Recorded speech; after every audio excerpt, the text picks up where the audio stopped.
Hello बच्चों, आज के इस वीडियो में हम बात करेंगे आनुवंशिक अभियांत्रिकी के अनुप्रयोग। क्लास 12th के बच्चों के लिए आज के इस वीडियो में हम बात करेंगे आनुवंशिक अभियांत्रिकी के अनुप्रयोग, जिसके बारे में आपने पढ़ा इसके पहले। ठीक है कि आनुवंशिक अभियांत्रिकी क्या है। ठीक है, उसमें आपने डीएनए, रिकॉम्बिनेंट डीएनए के बारे में आपने पढ़ा था, फिर उनकी क्लोनिंग के बारे में पढ़ा, फिर उनका संवर्धन कैसे किया जाता है इत्यादि के बारे में आपने पढ़ा था। ठीक है, तो उनके अनुप्रयोग यानी उसके बारे में कैसे उसका प्रयोग किया जाता है उसके बारे में आप यहाँ पे पढ़ेंगे। ठीक है, तो अनुप्रयोग की बात अगर की जाए तो अगर देखा जाए तो बायोटेक्नोलॉजी या जीनी अभियांत्रिकी के अंतर्गत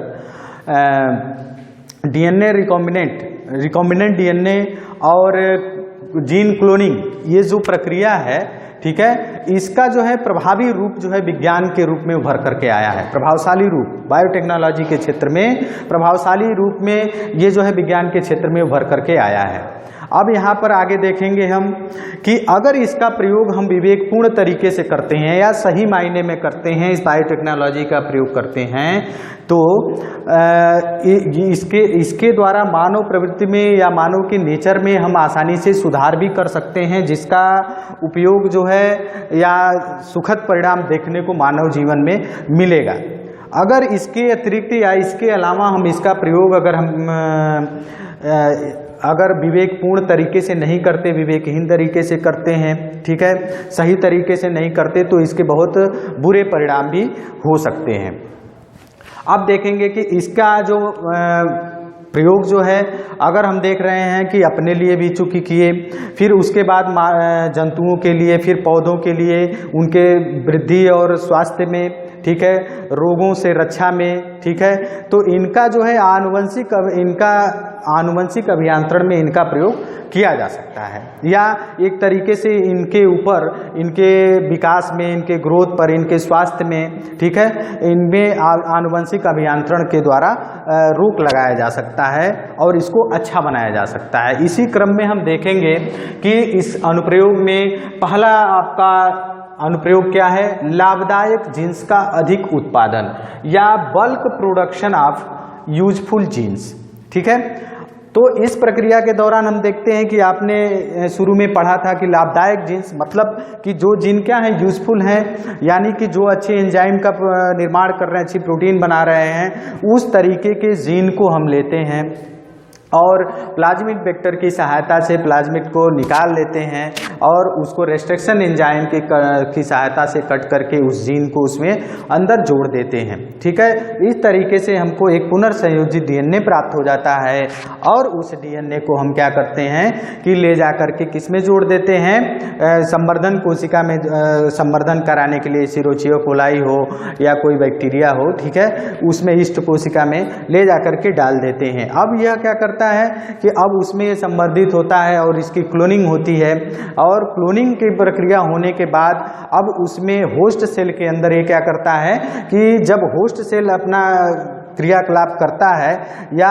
वो अपनी मल्टीप्लाई करता है होस्ट सेल का डीएनए, तो उसके साथ साथ ये भी मल्टीप्लाई करता है। इस तरीके से उस यूजफुल जीन्स की हमसे अधिक से अधिक कॉपी जो है तैयार कर लेते हैं और उसका प्रयोग किसी भी क्षेत्र में हम करते हैं उसकी आवश्यकता अनुसार। अब दूसरा प्रयोग हम देखेंगे काइमोसिन का उत्पादन। ठीक है, काइमोसिन का उत्पादन क्या है? ठीक है, अब देखते हैं कि यह एक प्रकार का एंजाइम है जो आमाशय की जठर ग्रंथियों से प्राप्त होता है, निकलता है, और इसका प्रयोग जो है दूध के ऊपर, ठीक है, केसीन प्रोटीन को क्या किया जाता है, कोएगुलेशन में जो है जमाने के लिए किया जा सकता है। ठीक है, और ज़्यादा प्रयोग इसका जो है किसमें, पनीर के उत्पादन में भी व्यावसायिक रूप से किया जाता है। लेकिन पिछले जो पहले के प्रयोग रहे हैं, तो इसका प्रयोग जो है, जो काइमोसिन का उत्पादन जो किया जा रहा था, तो वो बछड़े के आमाशय से निकाला जाता था। लेकिन बाद की परिस्थितियों में अब इसको ईस्ट सेल के द्वारा जो है आनुवंशिकी अभियांत्रिकी की प्रक्रिया द्वारा ईस्ट सेल से प्राप्त करके इसका प्रयोग किया जा रहा है, जो काफ़ी हितकर है, काफ़ी लाभदायक है। अब तीसरा हम पढ़ेंगे इसमें समुद्री तेल फैलाव का सफाया। ठीक है। समुद्री तेल फैलाव का सफाया इसकी इंग्लिश है clearing of oil spread on sea surface. मतलब कि आप देखते हैं कि जो समुद्री तेल होते हैं वो कहाँ से निकाले जाते हैं, वो निकाले जाते हैं समुद्र से। ठीक है, तो निकालते वक्त कभी कभी ऐसी परिस्थिति भी आ जाती है कि वहाँ सिलेंडर फट जाते हैं, पाइपलाइनें फट जाती हैं, तेल क्या हो जाता है, पूरा फैल जाता है समुद्र के ऊपर। ठीक है, तो जो क्या करता है, फैलने के बाद जो है उसमें जो रहने वाले जीव हैं उससे प्रभावित होते हैं, इसलिए उसको जो है सफाया करने के लिए हम क्या करते हैं, इसको सफाया करने की प्रक्रिया में भी बायोटेक्नोलॉजी का प्रयोग किया जाता है। तो इसकी प्रारंभिक प्रक्रिया में हम क्या करते हैं कि एक जीन जो है प्लाज्मिक वेक्टर के अंदर बहुत सारे ऐसे जीन होते हैं जिसको क्या किया जाता है, इंटर कर दिया जाता है। इंटर करने के बाद इसमें एक बैक्टीरिया होता है जो स्यूडोमोनास बैक्टीरिया। ठीक है, उसके बाद उस प्लाज्मिक वेक्टर को क्या किया जाता है, उसके अंदर इंटर करा दिया जाता है। अब ये क्या करता है कि अब ये जो है समुद्री तेल का क्या करता है, सफाया कर देता है, जिससे तेल जो है वहाँ पे उसके सरफेस से साफ हो जाते हैं।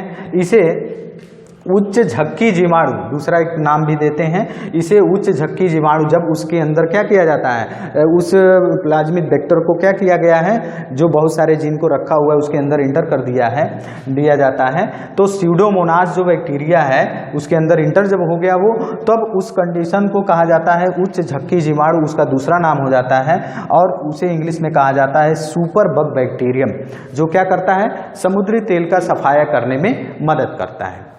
अब इसके बाद हम आगे पढ़ेंगे चौथा नंबर, मानव रोगों के जीन्स का रूपांतरण।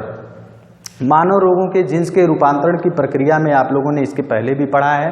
ठीक है, तो आप जानते हैं कि मानव रोगों में जो 3000 से लगभग अधिक जो रोग हैं वो जो है मानव के अंदर उपस्थित जीन्स की त्रुटिपूर्ण जीन्स के कारण होते हैं, जो क्या करते हैं, त्रुटिपूर्ण एंजाइम का फॉर्मेशन करते हैं, निर्माण करते हैं।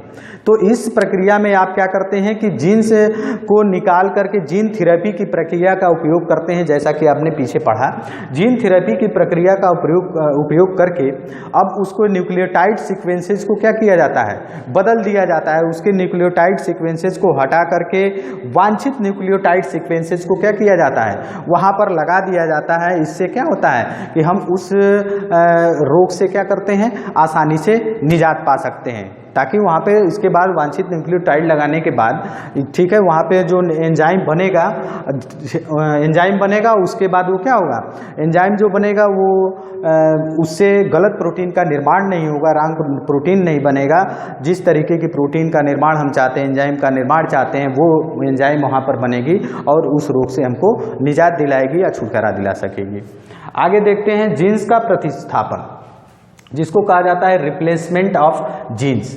अब इसमें क्या करते हैं कि रिप्लेसमेंट ऑफ जीन, अब जानते हैं कि जो जीव है उसके जीनोम के ही अंदर उस जीन को क्या किया जाता है, वहाँ से हटा दिया जाता है और उस जीन के स्थान पर जीन थेरेपी के द्वारा क्या किया जाता है, अच्छे जीन को लगा दिया जाता है। ठीक है, और इससे जीव की संरचनात्मक, क्रियात्मक तथा मानसिक जो है प्रवृत्तियों में, ठीक है, या मानसिक क्रियाओं में सुधार लाया जा सकता है जीन्स के प्रतिस्थापन द्वारा या रिप्लेसमेंट ऑफ जीन्स के द्वारा। अब आगे आते हैं, पढ़ते हैं, 6वें नंबर पे है रोगजनक विषाणुओं का रूपांतरण, ट्रांसफॉर्मेशन ऑफ पैथोजेनिक वायरस। इसमें आप देखेंगे ट्रांसफॉर्मेशन मतलब बदलना, क्या, पैथोजेनिक वायरस को। तो जैसे आप जानते हैं कि आज के डेट में बहुत सारी घातक बीमारियां चल रही हैं, जिसमें कैंसर है, एड्स है, ठीक है, ये क्या करते हैं कि मनुष्यों के अंदर या जीव के अंदर घातक रोग उत्पन्न करते हैं। तो आज के डेट में इन्हीं जीवों के आनुवंशिक पदार्थों को स्वयं जो है बदल करके उनको उन्हीं के उपचार में उनका प्रयोग किया जा सकता है और इन रोगों से छुटकारा पाने का प्रयास किया जा सकता है। इस पे अभी प्रयास चल रहा है। ठीक है, अब आता है लास्ट नंबर 7वां, औद्योगिक रसायन। औद्योगिक रसायन में आपका नाम आगे आता है, जैसे पेट्रोल हुआ, आसंजक हुआ, विलायक हुआ, फिर कीटनाशक हुआ, विस्फोटक हुआ, रंजक यानी डाई, ठीक है। आप इसको जानते हैं कि सभी ये पदार्थ कहाँ से प्राप्त होते हैं, हमें खनिज तेल से प्राप्त होते हैं। हम क्या करते हैं, जेनेटिक इंजीनियरिंग द्वारा रूपांतरित जीवाणुओं की सहायता से इसको क्या कर सकते हैं, पादपों के किण्वन से प्राप्त कर सकते हैं। यानी कि इसमें भी जेनेटिक इंजीनियरिंग का उपयोग करके तमाम सारे जो औद्योगिक रसायन हैं उसको पादपों के किण्वन द्वारा आसानी से प्राप्त कर सकते हैं। तो बच्चों, आज के बारे में, आज के इस वीडियो में हमने आनुवंशिक अभियांत्रिकी के अनुप्रयोग के बारे में पढ़ा। ठीक है। अगर आपके सिलेबस में अगर ये चीज़ नहीं भी दी गई हो तो आप चूंकि सारी चीज़ों को पढ़ चुके हैं तो प्रयोग तो बनता ही है कि इसका क्या प्रयोग है। ठीक है, तो उसको अध्ययन कर लेंगे आप। ठीक है, और इसको भी अपने कॉपी पे लिख लेंगे। ठीक है, आज की वीडियो में बस इतना ही। धन्यवाद।